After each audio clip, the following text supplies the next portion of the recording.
The Secretary to the Ministry of Fisheries and Aquatic Resources Development, under which the National Aquatic Resource Research and Development Agency or NARA operates, notes that the Chairman of NARA is yet to inform her as the Chief Remuneration Officer of the amount earned by the agency through the provision of consultancy services for the Colombo Southport Expansion Project and the manner in which it was spent.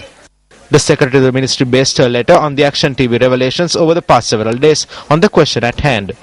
Responding to the Action TV revelation made on the 8th of this month, the Chairman of NARA told Action TV on the 10th that the agency earned a sum of over 66 million rupees through the provision of the said consultancy services, and a sum of 37.5 million out of that money still remains.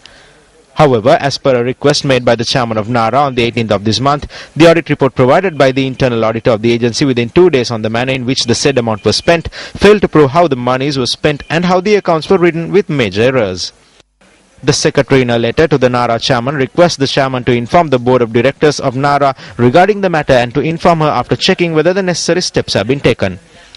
The letter further informs the Chairman to take disciplinary action against the officers concerned and to inform her about it immediately.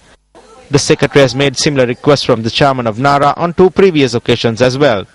The previous request was made to take necessary disciplinary action on the illegal conversion of treasury bills held by NARA accumulated through the investment of an insurance claim on a research ship sunk by the December 2004 tsunami into fixed deposits. A meeting of the Board of Directors of NARA is due to be held tomorrow. While the previous requests that the Secretary has made have been disregarded, and assuming that her current request will be disregarded in a similar fashion, isn't it more apt for the Secretary as a member of the Board of Directors of NARA, by virtue of a position, to attend the meeting tomorrow and guide the Board towards taking the appropriate action?